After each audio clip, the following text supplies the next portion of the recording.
Vous savez, la musique est bien. On dit la musique adoucit les mœurs. Mais cependant, j'aimerais vous dire une chose. Il y a musique et musique. Pourquoi? Parce que la musique, c'est de l'art. Et l'art est spirituel. Je répète, la musique, c'est de l'art. Et l'art est spirituel.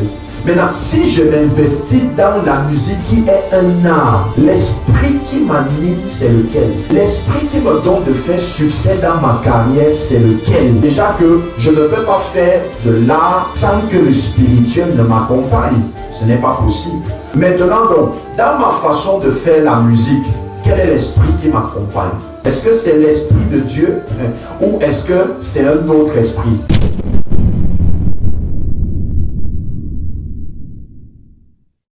Le corps humain a des portes, mais je veux parler de trois. Mais le corps humain a des portes. Que lorsque tu ne sais pas bien tenir en garde ces portes, tu risques d'inviter dans ta vie des esprits qui ne doivent normalement pas être là. Et tu leur donneras les clés de ta vie. Ils viendront, ils prendront possession de ta vie. Ils pourront faire de ta vie ce qu'ils veulent. Alors la première porte qui donne accès au spirituel dans la vie d'un homme, c'est la vue. Premièrement, les yeux sont la lampe du corps. Selon Matthieu chapitre 6, à partir du verset 23. Mais si ton œil est en mauvais état, tout ton corps sera dans les ténèbres. Sinon la lumière qui est en toi est ténèbres, combien seront grandes ces ténèbres? Et par rapport à ça, j'aimerais te dire, il faut que tu fasses très attention avec ce que tes yeux voient. Parce que de ce que tes yeux voient peut déclencher l'ouverture de l'entrée des esprits dans ta vie ou pas. Il y a des gens qui ont été possédés simplement par la vue. Il y a des gens qui ont été envoûtés simplement par la vue. Parce qu'elles ont vu une chose qu'elles ne devaient pas voir. Elles ont regardé quelque chose qu'elles ne devaient pas regarder. Et en regardant ça, ça a ouvert la porte et l'esprit est entré. Et je vais commencer d'abord par ce que nous pouvons voir à la télé. Je vais vous dire une chose. La quasi-totalité des programmes que nous regardons à la télé sont plus spirituels que physiques. Je commence d'abord par le domaine musical. Vous savez, la musique est bien. On dit la musique adoucit les mœurs. Mais cependant, j'aimerais vous dire une chose. Il y a musique et musique. Pourquoi? Parce que la musique, c'est de l'art. Et l'art est spirituel. Je répète, la musique, c'est de l'art. Et l'art est spirituel. Maintenant, si je m'investis dans la musique qui est un art, l'esprit qui m'anime, c'est lequel? L'esprit qui me donne de faire succès dans ma carrière, c'est lequel? Déjà que je ne peux pas faire de l'art sans que le spirituel ne m'accompagne. Maintenant donc, dans ma façon de faire la musique, quel est l'esprit qui m'accompagne?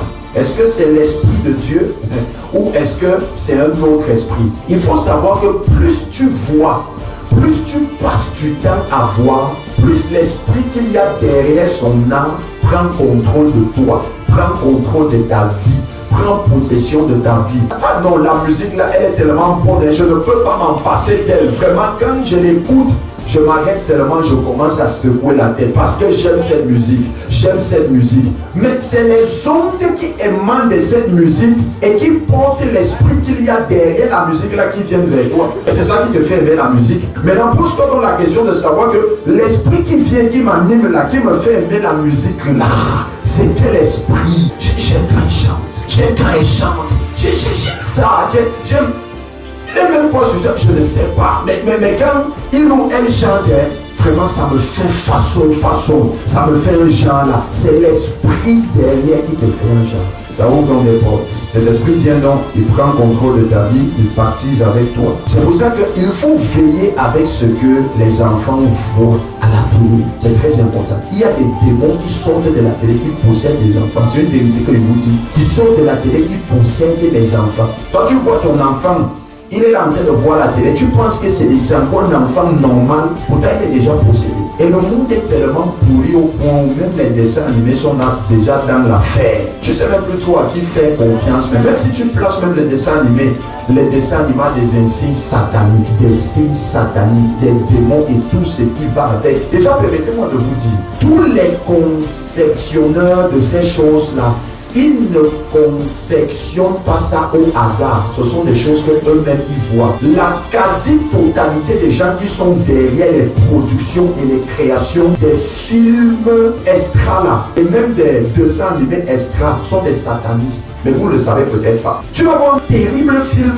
où on va t'imaginer une espèce de bête ou de dragon terrible qui vomit le feu. Attends, vous ne vous êtes jamais posé la question de savoir quelle est la pensée humaine qui peut imaginer ça. Ce sont des choses qu'ils voient dans le spirituel et qu'ils viennent représenter physiquement. Et c'est pour ça qu'il y a donc un type de choses adaptées à des âges. Ils ne sont pas bêtes. Lorsqu'ils disent des conseillers, ils savent pourquoi. Parce que c'est spirituel. Mais toi tu vas voir, tu vas dire non, moi c'est ma qualité de film, j'aime ça. Ça va te détruire, ça va te gâter. Vous savez, les enfants sont plus curieux que les adultes.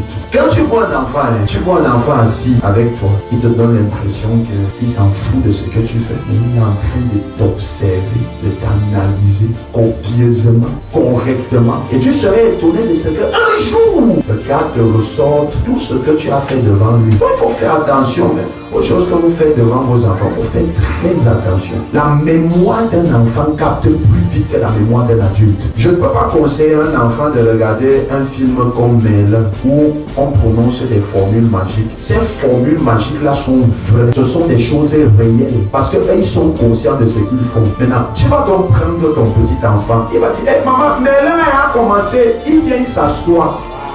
Merlin arrive à un niveau où il faut prononcer une formule magique. Toi, tu vois, pour toi, c'est un simple film, mais lui, il est en train de capter. Et répète encore. Dès que Merlin prononce la formule magique, il capte.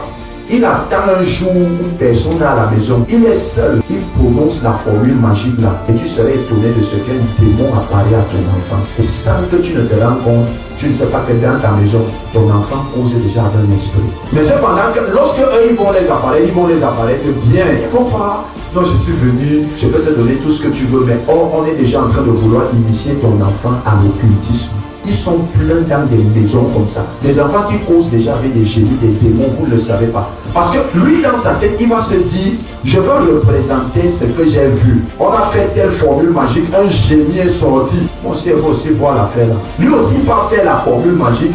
Et le génie sort, il commence à causer avec le génie. Et quand c'est même aussi le genre d'enfant qui bavarde trop là, il te dit, maman, le génie de Merlin là, je l'ai vu. Parfois, il ne faut pas toujours prendre ce que vos enfants disent au premier degré, creuser en profondeur. Le génie de Merlin là, je l'ai vu. Et là, pour un parent qui est un peu attentif, il va se dire, attends un peu, génie de Merlin comment? Mais les parents qui ne sont généralement pas attentifs, là, tu vas entendre, dire, ne me dérange pas, laisse-moi tranquille. Et pourtant, véritablement, un génie lui apparaît. Il voit un génie. Et c'est comme ça le début du contact avec le monde occulte. Et ton enfant commence à être initié par les démons. Plus tard, ton enfant devient général dans le gouvernement satanique. Pourquoi Dieu a fait en sorte que on parle de ce qu'on appelle l'intimité d'un couple, ce qu'on appelle encore l'acte sexuel? Pourquoi l'acte sexuel doit se faire en intime? Parce que c'est un acte spirituel. Vous le savez, c'est un acte spirituel. Je répète, c'est un acte spirituel. Maintenant, ceux qui viennent et qui exposent ça devant les caméras, ils savent ce qu'ils sont en train de faire. Ils connaissent l'objectif qu'ils veulent atteindre. Maintenant, toi, tu as donc ta petite fille qui a 7 ans. Elle vient donc, elle s'assoit. Elle regarde comment un homme et une femme sont en train de s'embrasser. Elle voit ça régulièrement. Comment ils sont en train de s'embrasser. Ne te dérange pas. Un jour ou l'autre, elle va essayer d'appliquer ça. Et parfois, elle part même pas loin. Elle va voir son cousin, son petit frère. Elle va l'attraper. Ils ont fait d'abord les jeux de papa et maman. Elle va l'attraper. Et puis, si Dieu n'est pas avec toi, quelque chose de bizarre, de satanique va naître dans ta maison. Mais si Dieu est avec toi, tu vas vite découvrir ça. Et tu vas dire arrêtez. Mais c'est même pas là qu'il faut dire arrêter. C'est au niveau des programmes là qu'il faut dire arrêter. Je vais vous dire une chose. 95% de l'égarement des jeunes sur le plan sexuel viennent de ça. Ça vient de ces choses-là. Comme j'ai vu ça à la télé, moi aussi je veux pratiquer. Et tu te dis que quand ton enfant dit qu'il veut pratiquer ça, ça vient de lui, mais ça vient de l'esprit qui est sorti de ce qu'il passait le temps à voir, qui a possédé son corps et qui lui a dit, vous aussi essayez. Vous allez voir aujourd'hui, tu vois une jeune fille, 9 ans, elle n'est plus vierge. Tout Tous ceux qui se masturbent, c'est comme ça que ça a commencé. Parce que la masturbation, c'est un démon. Beaucoup pensent que se masturber, c'est bien. Quand je me masturbe, ça m'empêche de faire le désordre. Tu es possédé. Tu es possédé. Je te dis ça. Quand tu penses que tu penses que tu es bien, tu es possédé. Parce que déjà, la masturbation, c'est un acte égoïste. Or, Dieu a créé l'acte sexuel pour que ça se fasse entre deux personnes, l'homme et la femme. Mais toi, tu fais déjà ce qu'on appelle la satisfaction personnelle. Donc tu es déjà un égoïste. Et sans que tu ne t'en rendes compte, tu es en train de perdre en vigueur, en énergie spirituelle. Tous ceux qui se masturbent, leur vie ne donne pas. Leur vie ne donne pas. Tous ceux qui se masturbent. Parce que quand tu te masturbes au point, beaucoup plus chez les hommes, au point où tu atteins le seuil de l'orgasme qui te permet de verser la semence. Cette semence qui sort là, les esprits prennent ça, ils partent travailler avec. Et ta vie ne peut pas évoluer. Et au-delà du fait que ça va entraîner la masturbation, ça va même t'amener dans le domaine des songes, des couches de vie. Donc faisons tout, bien aimé, pour contrôler le sens de la vue. Parce que c'est un sens qui ouvre des portes au spirituel.